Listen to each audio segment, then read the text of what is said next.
পৃথিবীতে দীর্ঘ 400 বছর শাসন করেছিল নমরুদ। সে চরম পর্যায়ের ঔদ্ধত্য প্রদর্শন করেছিল পৃথিবীতে। পৃথিবীর ইতিহাসে আল্লাহর সঙ্গে প্রথম ধৃষ্টতা প্রদর্শন করেছিল সে। আল্লাহকে নিঃশেষ করার জন্য আসমান অভিমুখে টাওয়ার নির্মাণ করেছিল এবং নিজেকে প্রভু দাবি করার দুঃসাহস করেছে এই জালিম।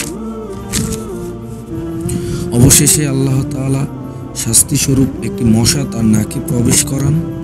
মশার অসহ্যকর জ্বালা যন্ত্রণা থেকে নিজেকে বাঁচাতে মাথায় হাতুড়ি দিয়ে আঘাত পর্যন্ত করেছিলেন, কিন্তু এতেও তার শেষ রক্ষা হয়নি, বরং শাস্তির মাত্রা তাকে বহুগুণ বেড়েছে। ইরশাদ হয়েছে, তুমি কি ওই ব্যক্তির অবস্থা চিন্তা করোনি যাকে আল্লাহ রাজত্ব দান করার কারণে সে নিজ প্রতিপালকের অস্তিত্ব সম্পর্কে ইব্রাহিম আলাইহিসসালামের সাথে বিতর্কে লিপ্ত হয়?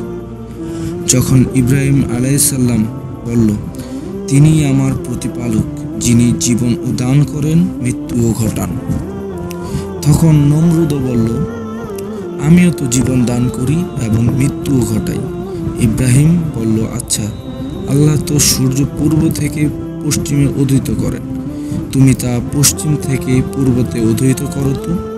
এই কথায় কাফির নিরুত্তর হয়ে গেল, আর আল্লাহ এরূপ জালিমদের হিদায়াত দান করেন। সূরা বাকারা আয়াত নম্বর 258।